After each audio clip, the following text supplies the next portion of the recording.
gravação. Acho que já estamos gravando. Pelo menos parece que sim, né? Então deixa eu dar o play aqui. Muito bem.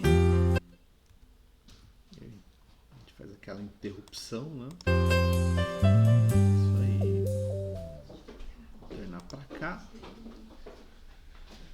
Hoje é a penúltima aula deste tema.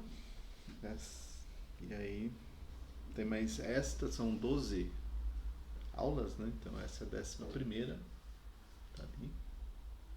E deixa eu só alternar para quem estiver vendo o vídeo, saber do que nós estamos falando, né? Então, 11ª. E na semana que vem, então, terminamos esse assunto, mas ainda tem um pouquinho de coisas para a gente conversar a respeito hoje. Deixa eu alternar para cá. Na semana passada nós estávamos falando exatamente desse tema aqui, né? Se a Bíblia é machista. Foi bem no finalzinho da aula que a gente entrou nesse assunto. E a verdade é que a Bíblia como livro, né, como escritura, ela capturou as pessoas exatamente como elas são, com seus pontos positivos e seus pontos negativos, seus acertos e seus erros. Se a gente pegar, por exemplo, a história de Davi, né? Você vê que Davi, mesmo sendo um homem segundo o coração de Deus, ele teve falhas. Não foram poucas.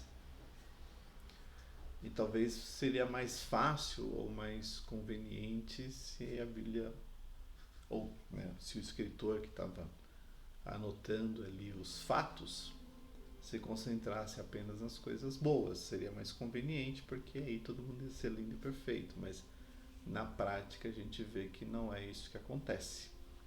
A Bíblia mostra as pessoas exatamente como elas são. Então, quando a gente ouve as pessoas falarem, a Bíblia é machista, essas coisas todas, eu acho que é um equívoco, porque como livro, como escritura, é uma escritura, é um registro. Então, não é dizer que a Bíblia é machista. As pessoas, elas são o que elas são. E a Bíblia mostra esse padrão comportamental. Então, inegável que o que a gente vê na Bíblia é um reflexo, é um espelho do que o homem realmente é, com os seus pontos positivos, com os seus pontos negativos. E nós que estamos observando daqui aquilo que aconteceu séculos atrás, né, com as nossas lentes, vamos dizer assim, a gente tem a capacidade de observar as coisas por um ponto de vista diferente. Outro aspecto que é extremamente importante é que a revelação de Deus, ela foi gradativa. Se você observar a trajetória desta revelação nas Escrituras, você vê primeiro Deus se relacionando com pessoas, Abraão, Isaac, José. Depois a gente vê Deus se relacionando com uma nação, Israel, né? E depois a gente vê no Novo Testamento Deus se relacionando com as pessoas de uma forma geral através da igreja. Então, essa relação que começa com pessoas, vai para uma nação específica, depois espalha para todo mundo, mostra que o que realmente Deus quer conosco é um relacionamento. Esse é o desejo dele, né? Se a gente voltar lá para o Jardim do Éden, a gente vê que acontecia o quê? No final do dia, Deus ia lá para conversar com o homem. Porque é do desejo de Deus manter este relacionamento com a humanidade. Ele não nos jogou aqui nesse planeta e falou, boa sorte para vocês, eu vou voltar para o meu trono e vocês que... Não, ele não fez isso. Assim como ele ainda hoje quer, né, se relacionar com o ser humano. E esta relação de Deus com o ser humano não impõe nenhuma condição, restrição. O que isso quer dizer? Que Deus ele quer se relacionar com todos, com homens e com mulheres. Acontece que quando a gente observa as escrituras, quando você lê o texto, você impõe sobre aquele texto o seu ponto de vista, a forma como você entende que aquele texto significa para você. Alguém pode dizer assim, mas nós temos o Espírito Santo, né, que habita na nossa vida. E é verdade, o Espírito Santo ele habita em nós, né? Tá super certo, deixa eu só voltar para cá, tá super certo pensar dessa forma. Mas mesmo o Espírito Santo habitando nas nossas vidas, nós estamos sujeitos a interpretar as coisas do jeito errado, não é? Porque temos uma limitação espiritual que às vezes pode atrapalhar essa nossa forma de interpretar as coisas. E quando a gente observa esse slide que está na tela aí, a gente vê que entre a Bíblia e a religião cristã, o que está no meio aí é nossa fé cristã, né? E se você lembrar da definição de Hebreus a respeito da fé, a fé é um composto entre certeza e expectativa. Então, aquilo que você acredita que é verdade com aquilo que você espera que realmente aconteça por acreditar que aquilo é verdade. Está lá em Hebreus. Mas, como seres humanos, a gente interpreta a forma como a gente vê as coisas. Lembra que na semana passada, eu dei um exemplo de Salmo 23. Se eu estiver numa situação, em um momento da minha vida, aquele texto fala de uma forma. Se eu estiver em outro momento da minha vida, aquele texto vai falar diferente. Se eu estiver numa fase de bonança, de tudo dando certo, Salmo 23 é uma coisa. Eu leio, reflito e interpreto o Salmo de um jeito. Se eu estiver num momento de luta, de dificuldade, de depender única e exclusivamente de Deus, o Salmo 23 vai ter outra conotação. Tá? Então, é assim que as coisas acontecem.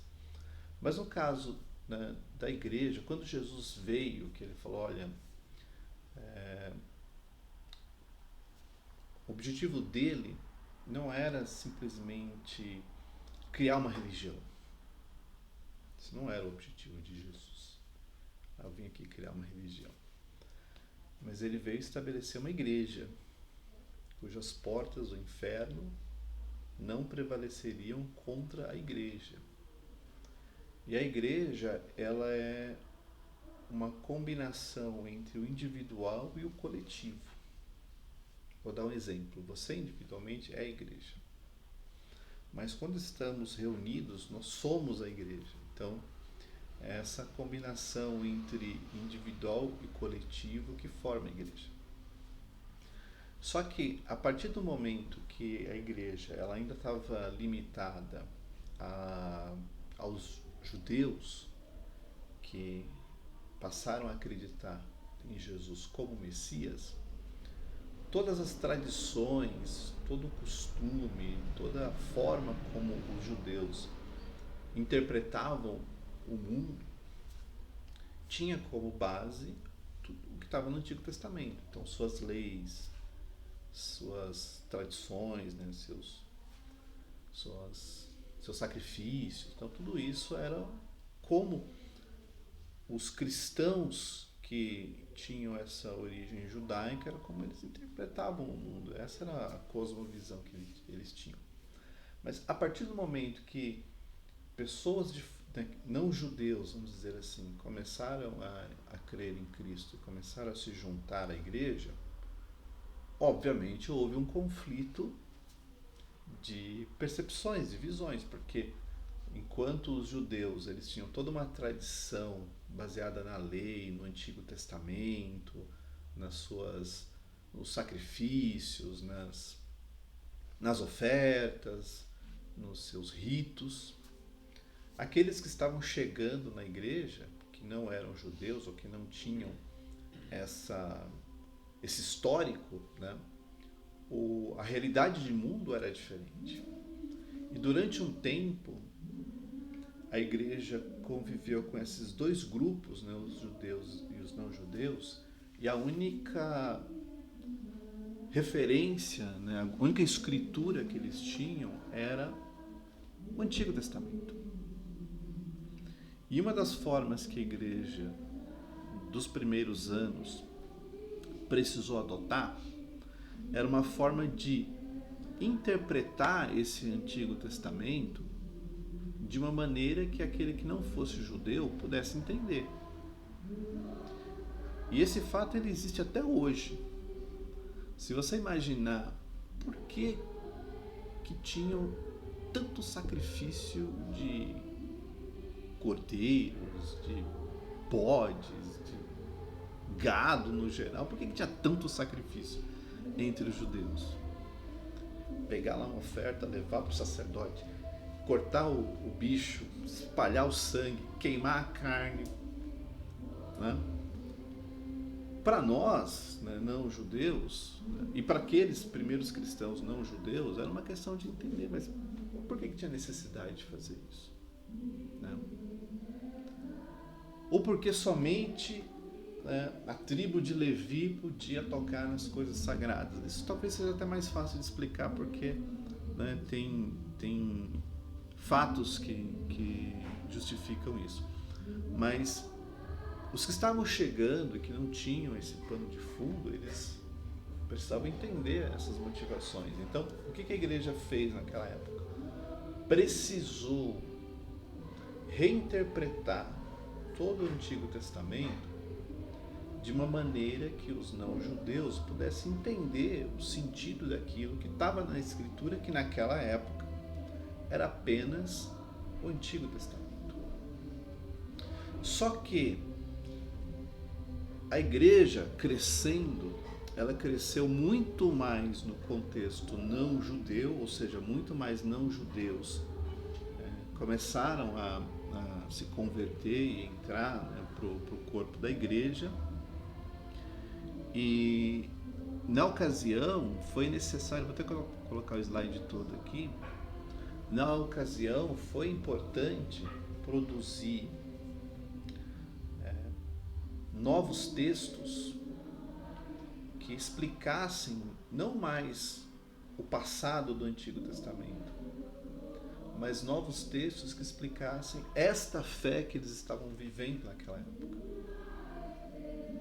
Então, se a gente olhar a trajetória desses escritos que surgiram para explicar esta fé, a gente vai ver aí que, né, o primeiro que aconteceu foi, né, e óbvio, não se atente muito para as datas, porque são referências, eu peguei da Bíblia de Estudos, mas se você usar outra referência, talvez não seja exatamente as mesmas datas, os mesmos números, mas só para a gente ter uma linha do tempo para a gente acompanhar. A gente vê, por exemplo, que o primeiro evangelho que surgiu foi o Evangelho de Marcos. E a gente vê que depois do Evangelho de Marcos, a gente tem Mateus, né? Acho que está faltando alguma coisinha. Tá, agora saiu tudo. E a gente vê que o primeiro evangelho que surgiu é o de Mateus e que o último evangelho é o de João. E olha só o intervalo de tempo entre eles. Enquanto o primeiro surge lá por volta do ano 55 depois de Cristo, ou seja, um pouco mais de 20 anos que Jesus tinha morrido,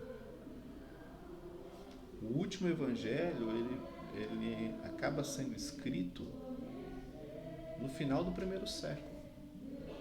Isso quer dizer que a igreja do primeiro século não tinham todos os livros do Novo Testamento. Eles tinham o Antigo, mas não tinham todos os livros do Novo.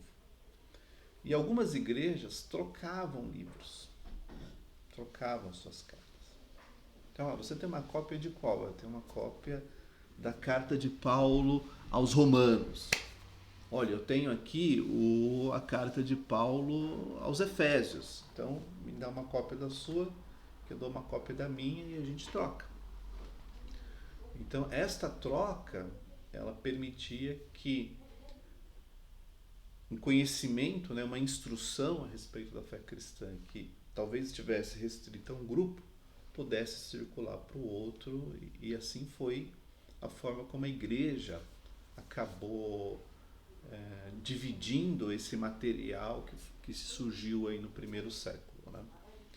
Mas a forma como as pessoas ouviam aquelas cartas eram na forma de instruções. Nós estamos formando uma igreja, um grupo de pessoas. Então, o que os apóstolos, principalmente Paulo, tinha preocupação? De organizar as coisas. Então, olha, estou escrevendo essa carta para organizar o culto. Então, o culto tem que ser assim, tem que ter ordem, tem que ter decência, não pode ser desorganizado, né? Na igreja precisam de diáconos, na igreja precisam de bispos, na igreja precisam de presbíteros. Não tinha figura de pastor. Pastor é uma coisa que surgiu muito tempo depois, né? O papel do presbítero é esse, o papel do diácono é esse, o papel do bispo é esse. Então, né, essas cartas ajudavam a organizar a vida da igreja e explicar mais detalhes a respeito da fé cristã. Mas, a partir do momento em que a igreja tomou posse dessas cartas, né, e a gente já está falando do século II, porque no século II o Novo Testamento estava fechado, né, nenhum livro novo foi escrito, a igreja começou a interpretar esses materiais, porque agora já tinha um Antigo e um Novo Testamento. E a partir dessas interpretações é que surgiram então aquilo que a gente chama de tradição. Que olha, aqui nós ensinamos que as coisas têm que ser desse jeito. Então essa é a nossa tradição. Então aqui na igreja, mulher não fala. Por quê? Porque Paulo, lá atrás, no primeiro século, escreveu para uma igreja dizendo que a mulher precisa aprender em silêncio. E essa é a nossa tradição. É assim que a gente segue. Então, a mulher quer saber alguma coisa, vai perguntar para o seu marido em casa. Ou para o pai, sei lá, enfim. Mas aqui ela não fala, ela aprende em silêncio. Então, essas interpretações acabaram pavimentando a tradição da igreja. E isso foi muito ruim, porque no segundo século,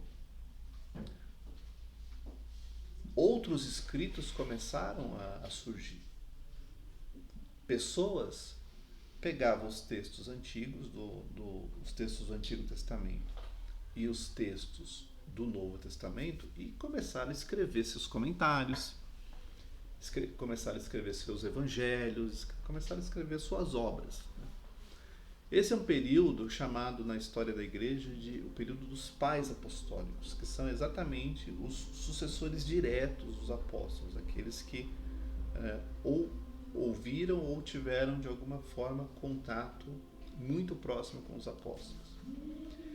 E esses pais apostólicos, né, que escreveram essas obras, e eu não vou falar disso hoje, porque senão a gente vai afastar demais do tema, eles obviamente liam as cartas, os escritos dos apóstolos, Paulo, Pedro, Tiago, a carta aos Hebreus, os evangelhos, interpretavam e construíam então uma tradição em cima disso.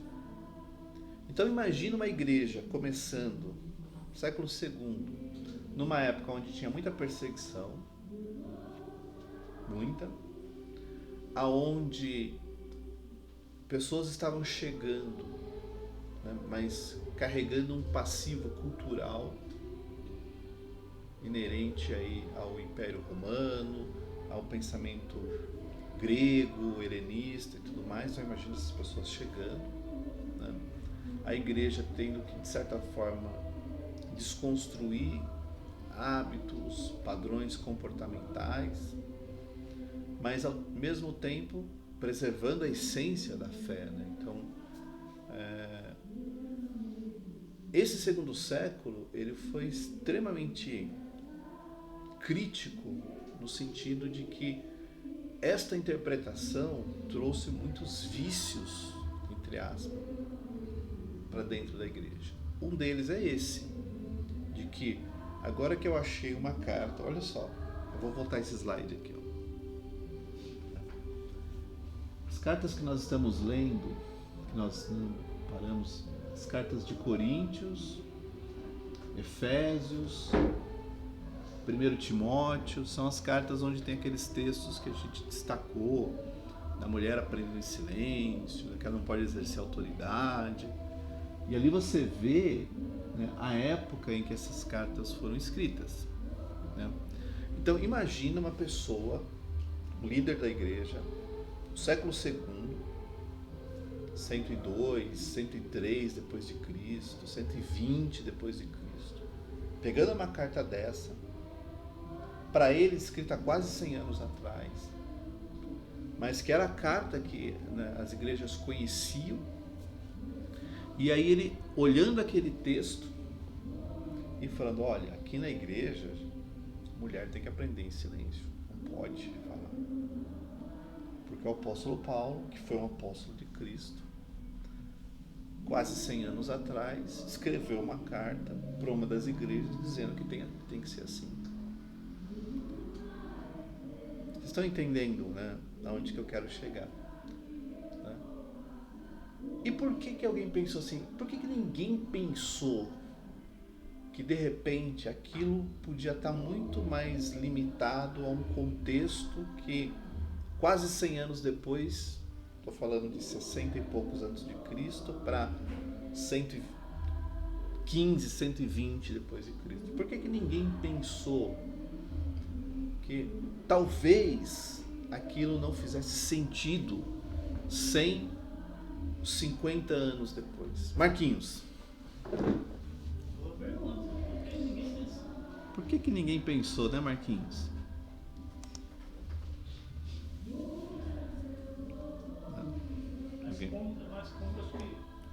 Seguir do jeito que estava.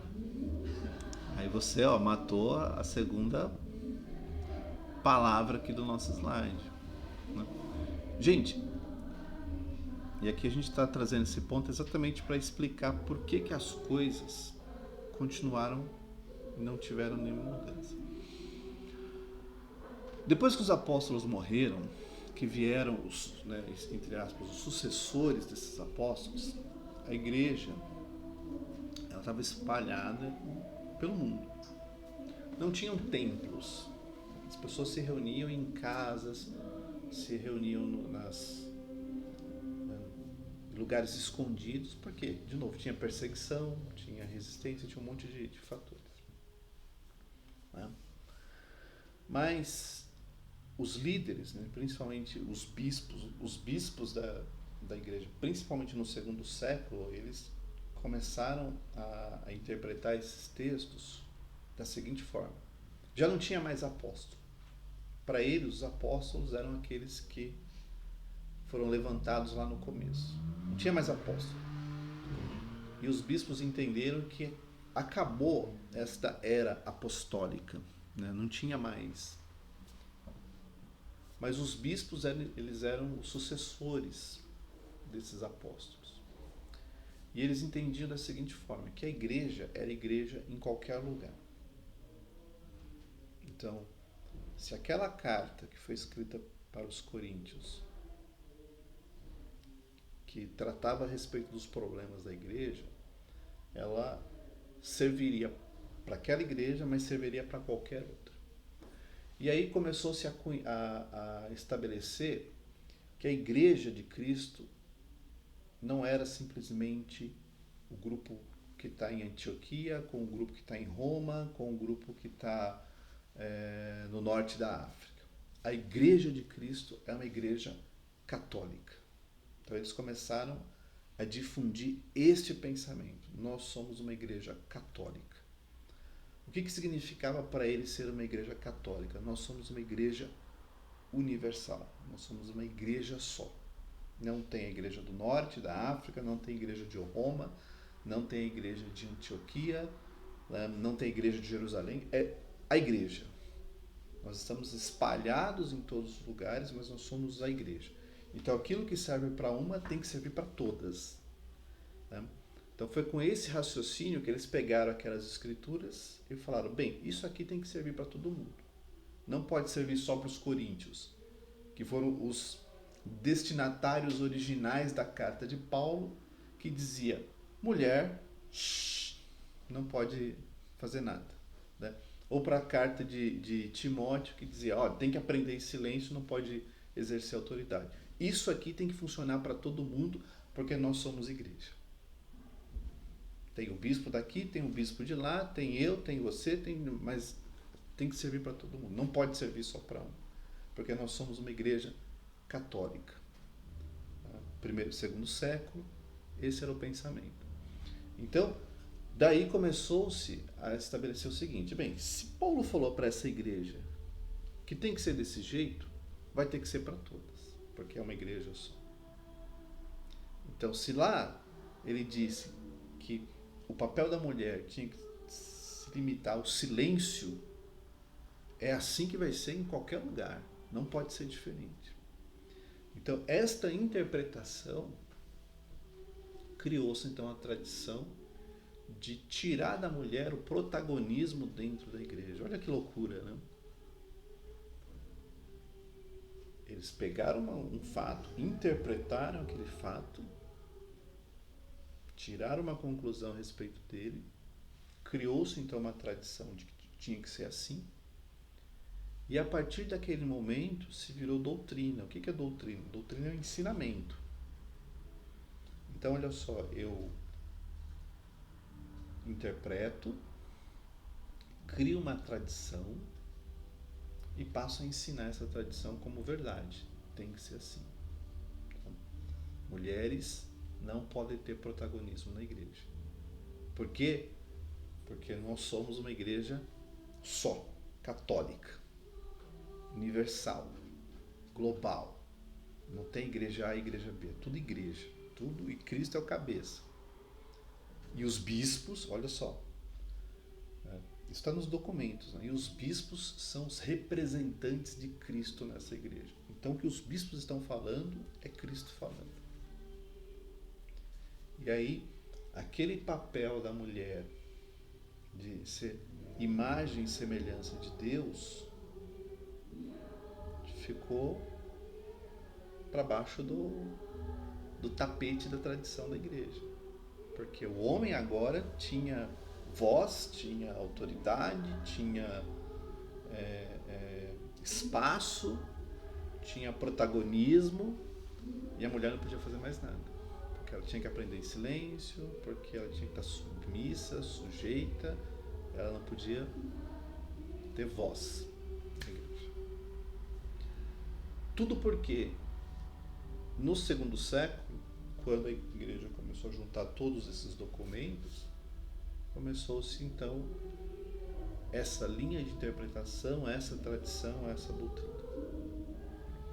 E isso se perpetuou durante muito tempo. Então o que a igreja está vivenciando, não todas ainda, né? Mas o que a igreja está vivenciando, algumas, a nossa principalmente, né? Já nasceu diferente, né? É que Deus criou o homem e a mulher conforme a sua imagem e a sua semelhança. Deus derramou o Espírito Santo sobre toda a carne, homens e mulheres. E o Espírito Santo, quando distribui os dons, não faz a seleção. É homem, toma dom. Mulher, pode. É homem, mais um dom. Mulher, não pode. Ele não faz isso. A própria Escritura diz que o Espírito Santo distribui os dons segundo a vontade dele. Então, se para um ele dá o dom de conselho, para a mulher ele pode dar um dom de ensino. Não existe referência na Bíblia que não sejam essas que a gente lê, de Deus selecionando, dizendo, para você não pode. A prova disso olha o caso de Débora, lá no tempo dos juízes. Ela era a líder da nação naquela época. E Baraque falou o seguinte, olha, eu só vou para a guerra se você for. Então, você vê no caso de Débora um papel de liderança extremamente forte. Se você pegar o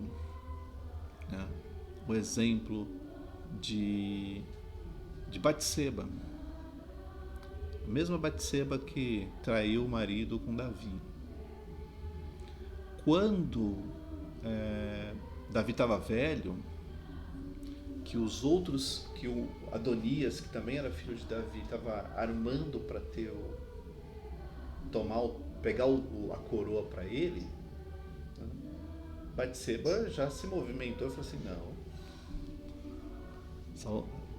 Davi prometeu que Salomão que ia ser o filho, tem uma promessa na vida dele, não posso deixar isso passar. E ela foi e se movimentou, né, para que a promessa que estava sobre o filho dele, que era Salomão, pudesse se cumprir. Se a gente vê, por exemplo, o exemplo de Ruth, né, se Ruth tivesse acompanhado a sua concunhada, voltado para Moabe, a linhagem de Jesus ia ser outra. Olha que loucura! A linhagem de Jesus ia ser outra. A linhagem de Jesus não ia ter Ruth. E olha o valor de Ruth para essa história. Não é? Olha o valor de Ruth para essa história. Se Ana não tivesse chorado lá no altar do Senhor e dito, se Deus me der um filho, esse filho vai ser do Senhor, nós não teríamos um Samuel que transformou a realidade de uma nação e foi o homem que ungiu o rei Davi. Se Esther não tivesse dito, vou falar com o rei e se perecer, pereci, porque foi isso que ela falou pro tio dela, né? Se perecer, pereci. A nação tinha sido exterminada. Então, olha só, eventos do Antigo Testamento, né? Isso eu só citei alguns, a gente poderia ainda passar, né, vários exemplos, né, de Jael, por exemplo, que, né, enfiou a estaca na cabeça de Císera e acabou com a guerra.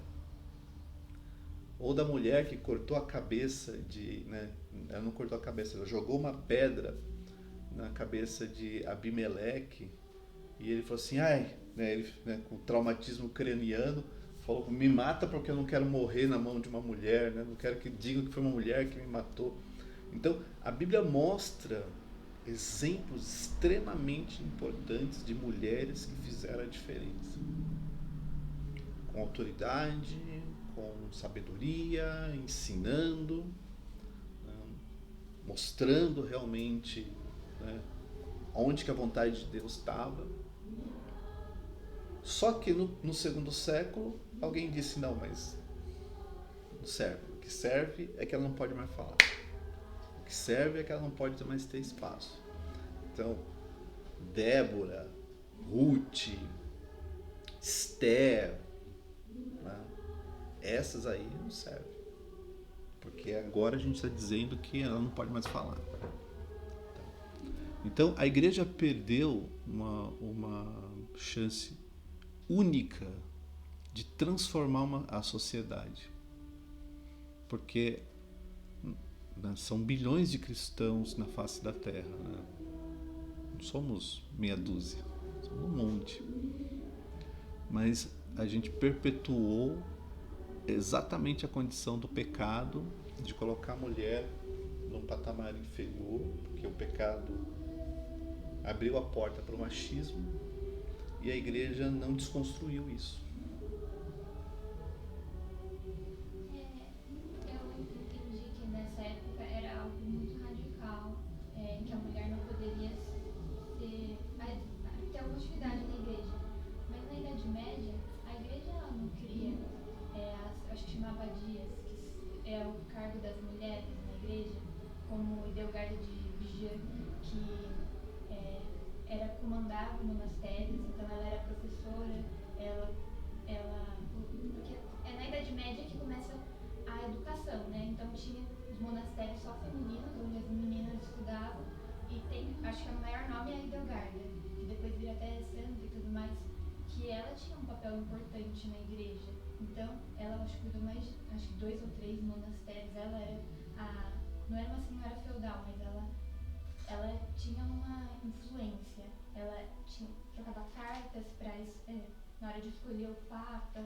Então ela era influente. A igreja, tem algum pai da igreja que muda alguma coisa dentro da igreja para começar a construir isso?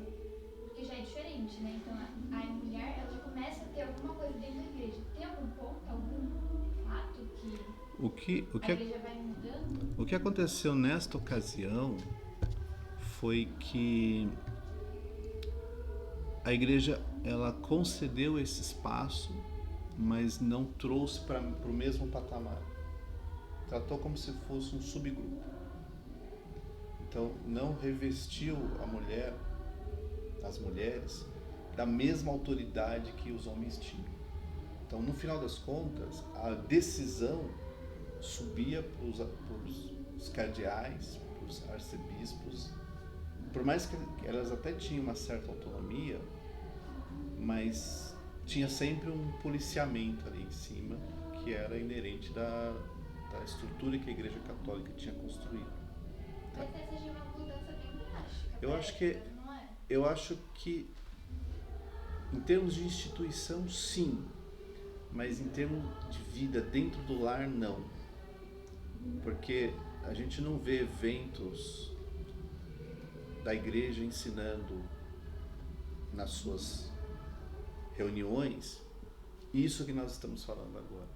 Então, assim, para a instituição foi conveniente ter isso dentro da instituição, mas aquilo não reverberava, não ressoava como uma mudança dentro de casa. Marido, é o seguinte, eu vou te ensinar que agora você não pode fazer mais isso. Tá? Então, do ponto de vista institucional, foi um avanço. Mas para a massa, né, para a igreja como um todo, isso foi muito pequeno perto da grande transformação que deveria acontecer. Tá? Acho que quando que as coisas começaram a mudar? Eu acho que as coisas começaram a mudar com a própria emancipação feminina. A partir do momento que a mulher começou a ganhar voz, ganhar espaço, e olha que loucura, né? Ela começa ganhando voz e ganhando espaço fora do círculo da igreja. Né? Quando você vê um movimento onde a mulher lutando pelos direitos, poder votar, para poder trabalhar, né? A gente tem uma reação da igreja muito tímida, muito acomodada. E a igreja deveria ser uma voz para defender os direitos da mulher em alto e bom som. Mas se a gente tem uma igreja onde a grande maioria é formada por... A grande maioria não, né? A liderança é majoritariamente masculina, a gente tem uma preocupação que é o medo de dividir poder. O medo de dizer, não, temos que ter a mesma quantidade de homens e mulheres tomando decisões dentro da igreja. Estou falando da igreja como instituição, tá? Não tem. Só que se você observar, a mulher, ela é maioria dentro das igrejas. Ela é maioria dentro das igrejas. Em quase todas as igrejas. Se você capturar uma imagem, você vai ver muito mais mulher do que homem. Mas por que elas não estão sentadas na mesa tomando decisão, junto com os homens? Né? Por que na maioria das vezes, das grandes igrejas, das igrejas que estão mais aí na mente das pessoas, por que não tem uma mulher dividindo a decisão? Não tem. Tá? Não tem. Ou tem? Não tem. Né? A decisão está sempre concentrada na mão dos homens. Então é isso que precisa mudar. É isso que a gente precisa desconstruir. De que esta igreja ela é de Cristo. E que Cristo é Ele quem é o cabeça. Da cabeça para baixo, todos nós somos corpo. Todos nós somos corpo. E a igreja deveria ser uma reunião de iguais. Não deveria ter estrutura. Divisão de poder. Todos deveriam sentar na mesa e vamos buscar uma solução. E vamos buscar de uma forma que a gente tenha certeza que essa solução, essa direção veio de Cristo. Então, dentro da igreja, tem que acontecer 2 pontos extremamente importantes. Primeiro, os homens, os líderes da igreja, e eu não estou falando da nossa, estou falando da igreja como instituição, tá? Eles têm que ceder o espaço. Então, assim, agora as mulheres vão sentar aqui junto e vão tomar decisão juntos. Somos toda igreja, todos somos igreja aqui. Tá? Então, tem que ceder esse espaço. Tá? Essa é a primeira coisa. E a segunda coisa é a mulher, ela precisa entender que esse espaço é dela dentro da igreja. Então, tem que ter mais pastoras, sim. Não pode ter só pastor. Tem que ter mais pastoras. Muito mais pastoras do que a gente tem hoje. Porque hoje o que a gente tem é um contingente muito pequeno. Tem que ter mais pastoras. E as mulheres dentro da igreja precisam entender que este chamado também é para elas. Porque Deus não colocou limite. Quem colocou limite foram os homens. Então, temos que romper esses limites. Porque esses limites, eles não vêm de Deus, eles vêm dos homens. São os homens que acham que não pode ter que ser só pastor, não pode ter pastora. Como se no céu a gente fosse perpetuar esse modelo. Certo, Marquinhos? Imagina no céu. Reunião com Jesus. Que é um monte de homem. Só tem homem lá. Encontro de homens com Jesus no céu. Né? Eu vou parar porque a gente já passou um pouquinho, mas... Né? Aqui chegamos no ponto mais alto da nossa aula. A gente passou uma trajetória de 10 aulas discutindo, né? Fazendo a gente refletir para entender que esse problema, a igreja que causou. Foi a igreja que causou esse problema. E até hoje tem muitas igrejas que ainda continuam alimentando esse modelo equivocado. Então, a igreja de Cristo só vira a chave, Júlia, né? Definitivamente, sem iniciativas pontuais, definitivamente, quando eu falar, não, quantos pastores tem aqui? 5. Tem que ter 5 pastoras também, para tomar a decisão. E não tem que ser somente a esposa do pastor, porque fica tudo em casa, né? Não, tem que ser aquelas que receberam realmente o chamado de Deus. Né? E a decisão não pode ser de uma cabeça. A decisão tem que ser do corpo, porque a igreja é o corpo de Cristo. Não, né? É essa chave que precisa mudar, né, para a gente ver na igreja e as mulheres de fora olharem para a igreja e falarem, na igreja eu vou ter voz, na igreja eu vou ter apoio, na igreja eu vou ter incentivo, na igreja eu vou ter espaço, na igreja eu vou ter oportunidade. Porque se a gente reproduzir o modelo machista do mundo dentro da igreja, a gente só vai afastar. E afastar um lugar onde a grande maioria já é formada por mulheres. Igreja. Vocês vão ver peguem os cultos, peguem imagem de cultos de outras igrejas. Tem muito mais mulheres. Certo, Marquinhos? Certo, Sinara? Então, é para isso que Deus está nos levantando, para a gente mudar essa chave. Ressoar essa ideia de que erramos por 2000 anos. E se Deus nos der a oportunidade de mais 2000 anos, vamos fazer pelo menos 2000 anos de igreja, diferente dos 2 primeiros 2000 anos. Paro por aqui, semana que vem a gente vai terminar esse assunto, se Deus quiser, e depois a gente vai para outros caminhos, tá bom? Deus abençoe vocês.